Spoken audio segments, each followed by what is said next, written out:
Oi, gente, como vocês estão? Espero que bem. Essa é a nossa 11ª aula, nosso tema é o iluminismo. O iluminismo ele vai ser a oposição ao absolutismo, que foi o assunto da nossa última aula. O iluminismo, né, como o próprio nome já diz, e como eu coloquei uma foto, uma imagem aqui para vocês verem, tem a ver com uma iluminação, com uma luz, tá? A gente vai ver o porquê desse nome. No século XVIII, logo após a estruturação do absolutismo, né, as pessoas começaram a ficar... começaram a não gostar mais, não apoiar mais o absolutismo. Então começaram a surgir pensadores, filósofos que iam contra essa ideia do absolutismo.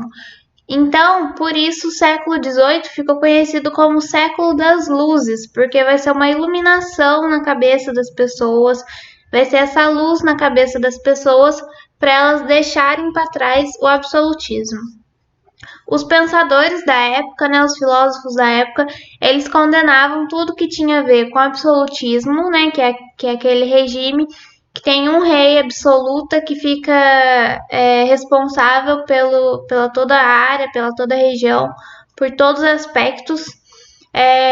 Eles condenavam também o mercantilismo, a servidão, sociedade estamental e a Inquisição.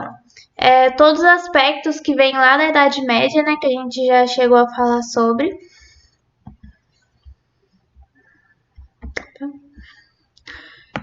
Os pensadores, eles se fundamentavam eles tinham fundamentos, né, para deixar de apoiar o absolutismo. Um deles era o racionalismo. Como o próprio nome já diz, né, tem a ver com a razão. O principal pensador, filósofo dessa época, dessa fundamentação foi René Descartes. Ele tinha base filosófica, né? Ele também era físico e matemático. É dele a famosa frase penso, logo existo. Essa frase ela reflete bem o que ele queria dizer, que o conhecimento apenas é adquirido através da razão e da ciência, não através de mitos ou através, né? Então o fato da pessoa pensar quer dizer que ela esteja querendo conhecimento. Condenava o cristianismo e porque o cristianismo, os dogmas do cristianismo iam contra os aspectos científicos. E ele dizia que Deus era inteligência e não objeto de adoração. Tipo, Deus era muito inteligente, né? Era o conhecimento por tudo que ele fez, mas ele não precisava ser adorado por isso. Isso aqui é uma imagem de René Descartes. Outra fundamentação foi liberalismo. Deixa aqui. O principal filósofo foi John Locke. A filosofia se baseou na Revolução Gloriosa. A gente falou da Revolução Gloriosa meio por cima na aula passada, mas a Revolução Gloriosa aconteceu na Inglaterra.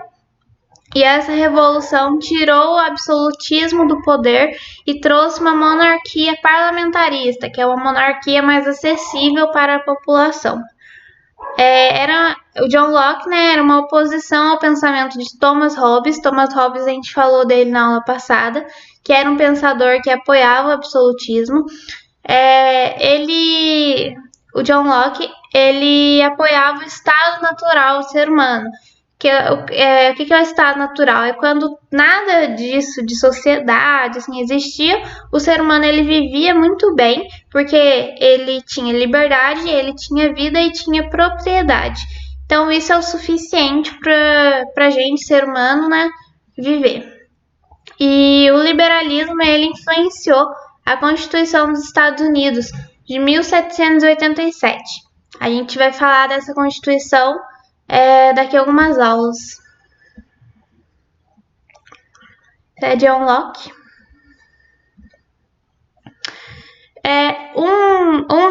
Um dos fundamentos que todos os filósofos tinham em comum era a fundamentação nos direitos naturais, que eu acabei de falar um pouco, né?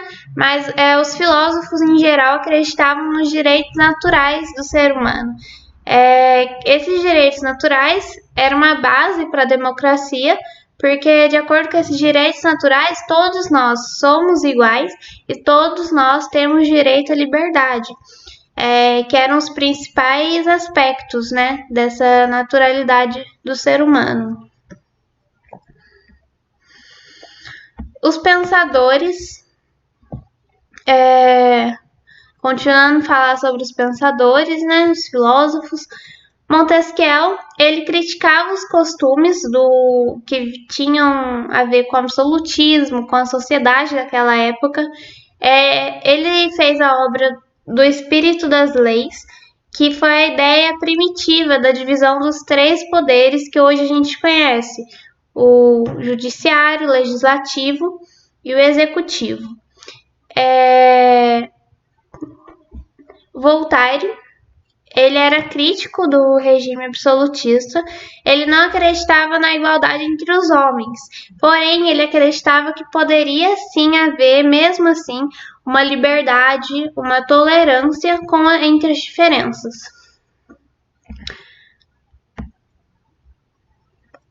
Rousseau, ele teve influência calvinista na vida, né, da igreja calvinista, da religião calvinista.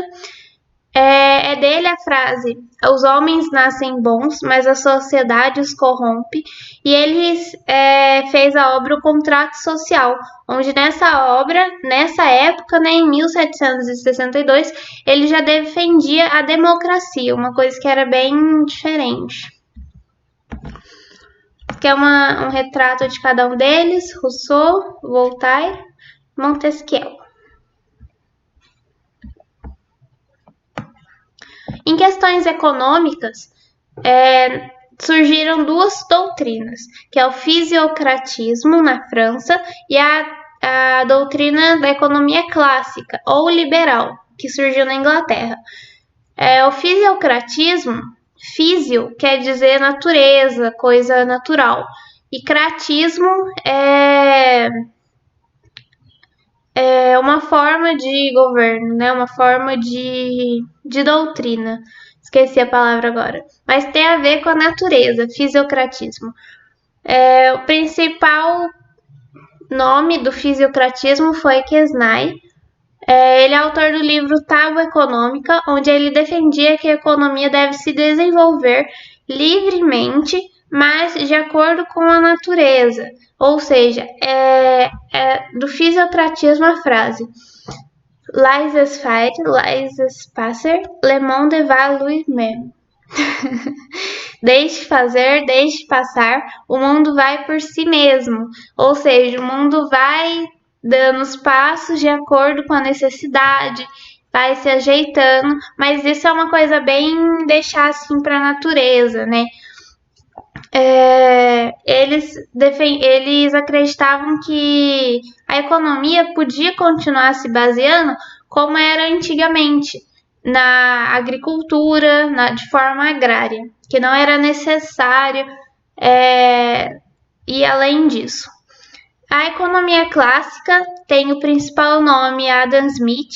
Ele é considerado o pai da economia clássica ou da economia liberal. Ele estabeleceu fundamentos para o capitalismo que até hoje são importantes, como, por exemplo, o preço das coisas se baseia no trabalho e na matéria-prima que foi utilizado. Então, já desde essa época, ele tem esse pensamento. Só que uma coisa do liberalismo, né, é que eles não queriam que o Estado tivesse intervenção. Ou seja, o preço das coisas é o que custou a matéria-prima e o trabalho, mas sem taxação de impostos, por exemplo, sem intervenção do Estado. Portanto, daquela frase toda ali, os liberalistas, eles apoiavam só esse pedacinho aqui, que significa livre iniciativa. Depois, né, de todos esses pensadores e esses filósofos, essas filosofias, começou a surgir o despotismo esclarecido, que foi quando os soberanos europeus, os reis europeus, né, eles não eram mais a favor do absolutismo padrão e eles resolveram modernizar o Estado. Então começou a ser um absolutismo ilustrado, entre aspas, era só de ilustrativo, né? Os dispostos esclarecidos eram reis que queriam colocar em prática a filosofia do iluminismo. Eram reis que não estavam mais de acordo em serem as pessoas absolutas ali do governo. Por exemplo, os reis da Rússia, da Áustria, da Prússia e de Portugal. Na Rússia, Catarina II, aqui uma imagem dela, Catarina II, a partir das ideias iluministas, limitou a interferência da Igreja em seu governo. Passou a aceitar outras crenças religiosas, construiu algumas escolas e modernizou outras, reformou algumas cidades, levando mais cultura. Na Áustria, José II, aqui uma imagem dele, começou a cobrar impostos do clero e da nobreza, fundou escolas e hospitais, permitiu todas as crenças religiosas, aboliu a tortura e a servidão, estimulou a agricultura. Aqui, por exemplo, a gente já pode dizer que ele era mais adepto à economia fisiocrata. Na Prússia, Frederico II, ele era muito próximo dos filósofos, ele aboliu a tortura, fundou escolas e estimulou a industrialização. Aqui a gente já pode ver que ele já era mais adepto ao liberalismo. Passou a aceitar diversidade religiosa, reformulou o sistema penal e expandiu territórios. Em Portugal, Marquês de Pombal ele não era um monarca, mas ele era um conde português, ministro do rei Dom José de Portugal. Expulsou os jesuítas das terras portuguesas, submeteu o clero e a nobreza ao poder do Estado e desenvolveu o comércio colonial. Isso daí foram dispostas esclarecidos, né? Que foram os reis ou, por exemplo, o Marquês de Pombal, que eles já eram contra o absolutismo. Acabou que no final alguns deram certo, alguns realmente seguiram com esses ideais propostos desde o início, outros acabaram retrocedendo ainda mais para o absolutismo. Eu trouxe aqui umas questões para vocês, para a gente resolver juntos. São as questões que está no final da folhinha. A primeira. O homem nasce livre e por toda a parte encontra-se a ferros. O que se crê senhor dos demais não deixa de ser mais escravo do que eles. A ordem social é um direito sagrado que serve de base a todos os outros. Tal direito, no entanto, não se origina na natureza. Funda-se, portanto, em convenções. É uma citação de Rousseau, e sobre essa citação é correto afirmar: aproxima-se do pensamento absolutista. Não, Rousseau ele não era adepto, né? Ele não aceitava o absolutismo. Então, já está errada.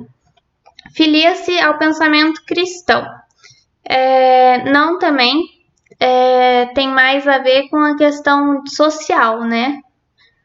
Filia-se ao pensamento abolicionista, por denunciar a escravidão praticada na América ao longo do século XIX. Não, nesse trecho ele não está denunciando a escravidão praticada na América. Aproxima-se do pensamento anarquista, que estabelece que o Estado deve ser abolido e a sociedade governada por autogestão. Não é do pensamento anarquista que o Rousseau se aproxima. Aproxima-se do pensamento iluminista ao conceber a ordem social como um direito sagrado, que deve garantir a liberdade e a autonomia dos homens. Sim, a questão 1, a certa é a E. A questão 2 é uma questão do Enem. Fala-se muito nos dias de hoje em direitos do homem. Pois bem, foi no século XVIII, em 1789 precisamente, que uma Assembleia Constituinte produziu e proclamou em Paris a Declaração dos Direitos do Homem e do Cidadão. Essa declaração se impôs como necessária para um grupo de revolucionários, por ter sido preparada por uma mudança no plano das ideias e das mentalidades, o Iluminismo. Correlacionando temporalidades históricas, o texto apresenta uma concepção de pensamento que tem como uma de suas bases ou seja, está falando ali sobre iluminismo, sobre uma época que estava acontecendo essas ideias iluministas. Essas ideias iluministas têm como uma de suas bases divulgação de costumes aristocráticos? Não. Atualização da disciplina moral cristã não tem a ver com religião. Modernização da educação escolar? Não. Universalização do princípio da igualdade civil? Sim, era uma coisa que eles pregavam bastante, a igualdade civil. A 2 é a D. A 3, por fim, sobre o iluminismo, movimento filosófico surgido na Europa entre o final do século XVII e o início do século XVIII, é correto afirmar que buscava revitalizar a fé no cristianismo? Já está errada por aí. Pregava a importância dos sentimentos em detrimento da razão e da religião? Não. Eles se baseavam na razão, na ciência. Valorizava a razão como o único meio confiável de alcançar conhecimento, opondo-se às explicações religiosas para os fenômenos naturais, sociais e políticos. Sim, eles se baseavam na razão e na ciência para explicar os fenômenos naturais, sociais e políticos. Se ficou alguma dúvida dessas questões, podem entrar em contato comigo. Na próxima aula, a gente vai falar da América Inglesa, que foi quando os ingleses, da Inglaterra, começaram a povoar, colonizar o que hoje é os Estados Unidos. Se ficou alguma dúvida dessa aula, algum comentário, algum questionamento, podem falar comigo ou com os monitores. Tem a lista no QMágico para vocês fazerem, tem a teoria, tem os slides também, estão no Drive. Sintam-se à vontade para tirar dúvidas. E bons estudos, até a próxima aula.